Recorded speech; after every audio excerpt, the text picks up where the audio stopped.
Willst du anfangen, oder? Und machen wir erstmal.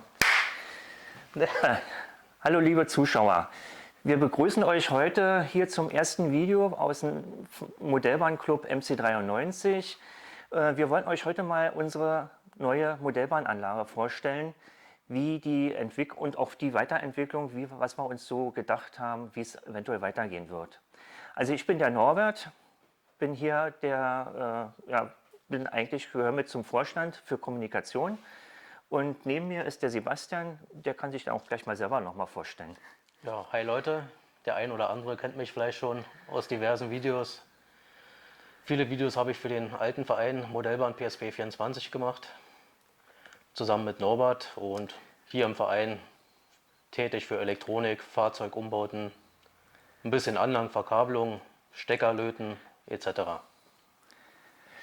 Ja, meine Aufgabe hier so ist einmal unter anderem also Kommunikation. Also ich betreue unsere Homepage, kümmere mich auch ein bisschen um die ganze Planung hier, wie der Weiterbau weitergeht, mache Elektronik, Elektrik, kümmere mich auch um Holzbau, eigentlich alle Bereiche, die heute hier so anstehen. Ich erkläre euch mal kurz den Aufbau der Modellbahnanlage.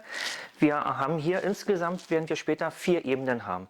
Wir fangen hier unten an mit der -2-Ebene. Das ist ein durchgehender Schattenbahnhof, der da drüben dann endet. Ebene -1 wird auch ein Schattenbahnhof. Dann kommen wir in die Nullebene. Das wird dann später der sichtbare Bereich. Hier vorne, dieser Bereich, das wird der Bahnhofsbereich. Dann kommt eine Hintergrundkulisse, und da auf der anderen Seite ist nachher eine zweigleisige Hauptstrecke mit einer Nebenbahnstrecke dann.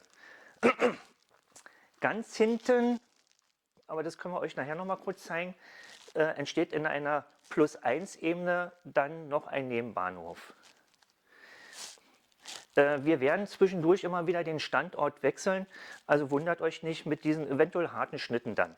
Ich würde euch jetzt mal kurz erklären, was wir an Elektronik für die Schattenbahnhöfe verwenden. Wir verwenden vom Uwe Blücher die Gleisbesetzmelder GBM 16X8 bzw.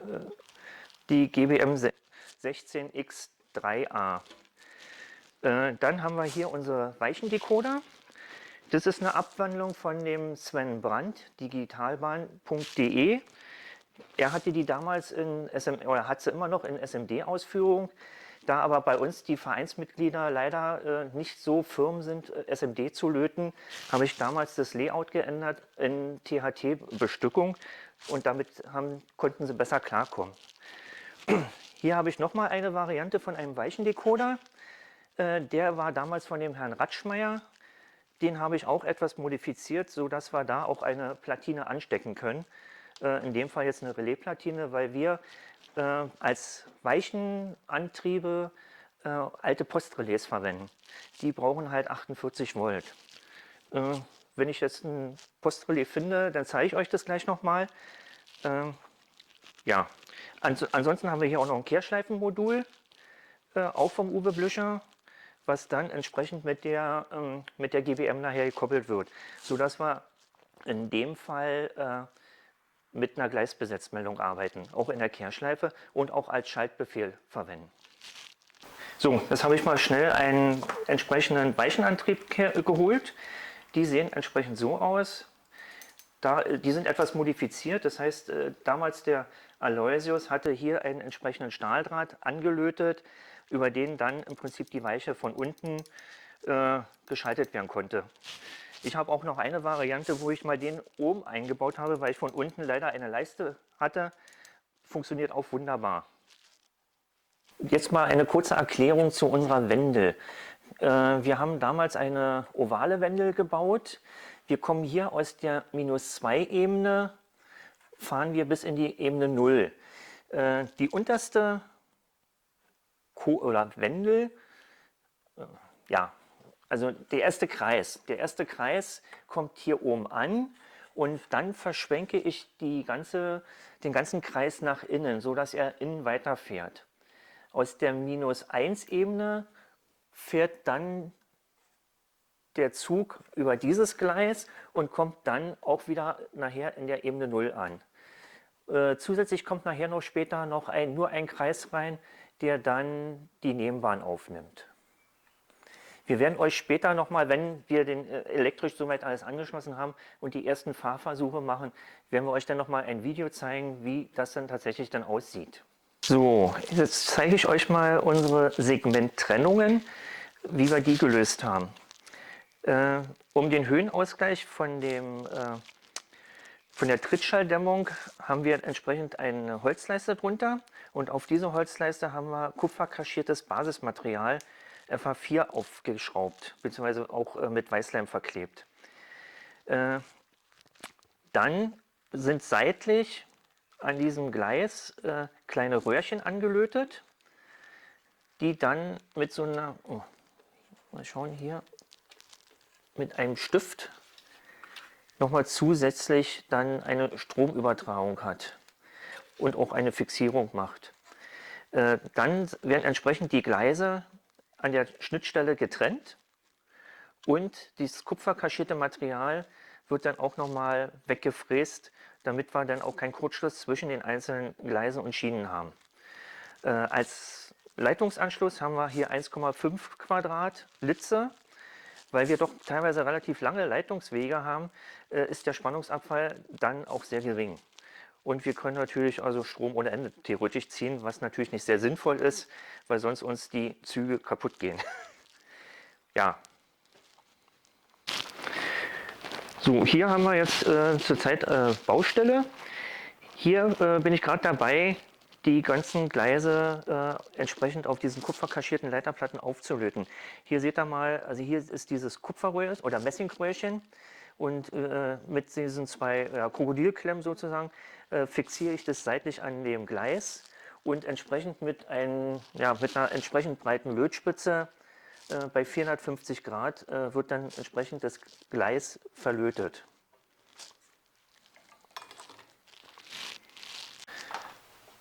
Hier könnt ihr sehen, gestern haben unsere Vereinskameraden, der Franz und der Udo, die ganzen Antriebe hier montiert. Hier seht ihr sie mal dann wirklich, wie sie eingebaut sind.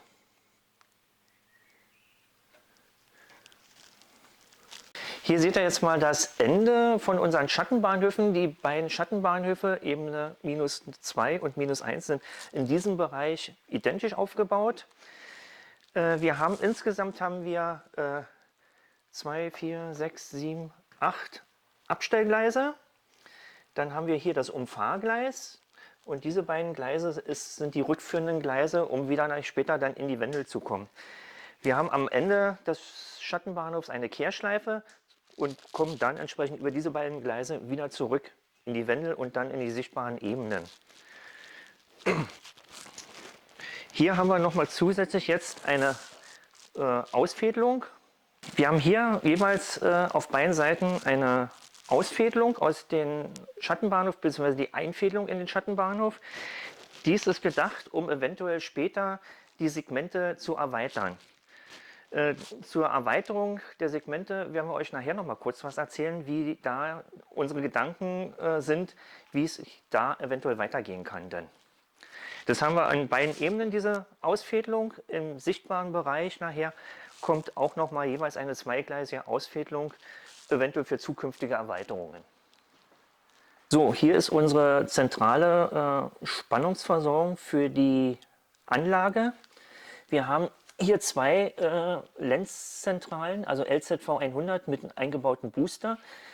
Der ist fürs Fahren zuständig, dieser ist fürs Schalten zuständig und für die Rückmeldung haben wir entsprechend dann ein Loconet-Interface, wo uns die Besetzmelder angeschlossen werden und dann entsprechend hier über die RS232-Schnittstelle dann zum Rechner geht. Hier unten sind die Trafoplatinen, 2x15 Volt mit je 4 Ampere. Dann haben wir hier nochmal zusätzliche Buchsen eingebaut, um also mit einem Handregler über eine etwas längere Verlängerungsleitung an entsprechenden Stellen auch schalten oder auch die Lok zu steuern.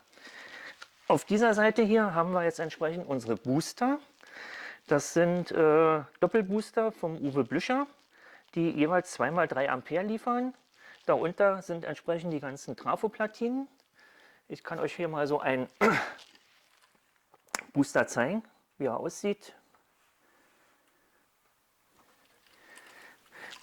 Hier ganz außen haben wir ein Power Management, über das wir dann, wenn ein Kurzschluss auftaucht, was dann entsprechend zur Steuerungssoftware zurückgemeldet wird, kann ich dann entsprechend daher von der Steuerungssoftware auch wieder die Booster wieder zurücksetzen.